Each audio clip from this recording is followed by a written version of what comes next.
Hi there, and welcome to the month 5 video for the Primrose Garden block of the month. Once again this month we are making 2 matching piece blocks. Hopefully you guys are finding the piece blocks easy and enjoyable to put together.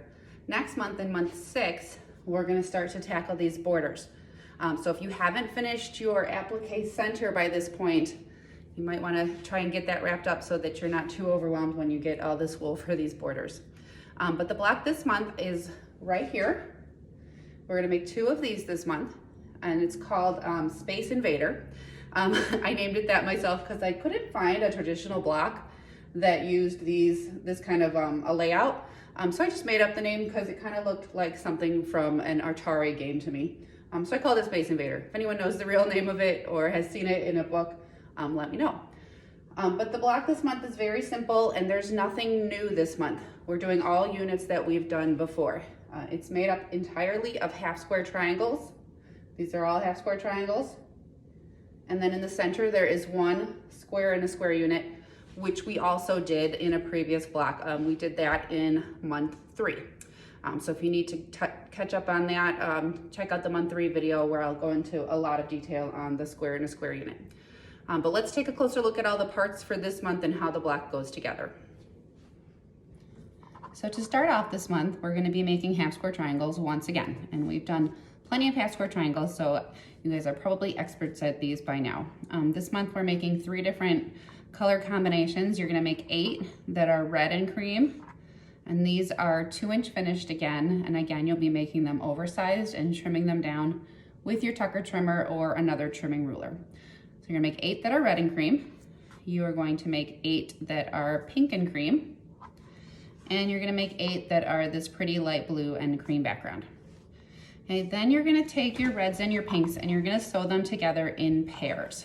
Okay, and in the pattern, there is a diagram to show you what those pairs should look like, because you're actually gonna be making 2 different pairs and they're different. I think when I made this one the first time, I actually had to do a little ripping because I sewed them all together the same. But you need to make 4 sets that look like this, and 4 sets that look like that. So you can see the difference. In one set, the red is on the right, and in the other set, it's on the left. So just be careful when you sew those together. Once you get those put together, the next unit you're gonna make is a square and a square unit. And this is another one that we did already. The only thing different about this square and a square is that there's 2 different colors in it. So to start off, you're gonna trim your centers. I think I have you cut them at, let me just double check, at, I believe it's 3 3/8. It's a 3 3/8 center. But if you have your squared ruler from Deb Tucker, I would take and use, like I pointed out last time, on one side of the ruler, you've got a square box that you can trim that center so that it's just perfect. 3 3/8 is close enough if you don't have this ruler. But if you want to be super perfect and accurate, trim it using the square that says trim here for the 4-inch finished units, because that's what these are, 4-inch finished units. So you'll cut your cream centers out. You'll sew 2 red triangles to opposite sides, and I pressed out towards the triangles. Then you're going to sew 2 pink triangles to the other 2 sides and press out towards the triangles again. Now you've got your oversized square and a square unit, and you're gonna need to trim this down. The ruler that I recommend is the squared ruler. This is the one that we used in month 3 when we made square and a square units, but just to review, you're gonna set the ruler on top there. I'm looking at the number 4 because this is a 4-inch finished unit, and there are dotted lines that sit right there in all of my seams, if I've done it correctly, and it looks pretty good.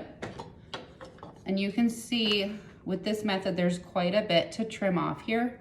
So you've got a little wiggle room so it can come out nice and accurate. So trim up the side and across the top. And then you're gonna spin your unit around. And now it's gonna sit in my 4.5-inch box, because it's a 4.5-inch cut size, but it'll finish to 4 inches. And I still have all these dotted lines that sit right there in my points. So I can trim the other 2 sides and make sure I'm not gonna lose any points And there you have a nice, perfect square and a square unit. You're not gonna lose any points when you put it together. Once you have that unit, just follow the pattern to add your half square triangle pairs to the sides and to the top and bottom. And it's just gonna go together in two rows, and then the rows get sewn together. I do have some pressing arrows, so when you sew the rows together, follow the arrows. And then when you put those last seams together, I always press that last one open. And a tool that I like to use when I'm pressing my seams open, I think I mentioned this in maybe month 2, but this is a wool pressing bar, and it's really helpful when you're trying to press seams open. What you do is you lay your seam on there, and you just take your iron, you kind of just have to get it started here, and then you're gonna run your iron along there, and that lump on there helps to really open the seam up so you don't catch any of the other seams along the way, and you can press it nice and flat. And with the wool on here, it's really nice because it's like you're pressing from both sides, so you get a nice flat seam. Then once you're done pressing, put it on your ironing board, right side up. I usually press it one more time from there. And then there's a clapper or a piece of wood on the bottom of this that you can set on top of there to set the seam, and it just helps things cool nice and flat. So this is a tool that I really like to use when I'm pressing seams open. So I think that's everything for this month. We'll see you back again. Next month it'll be Karen, and she will be talking about those applique borders and how to put those together. So look forward to seeing you again. Thanks, guys.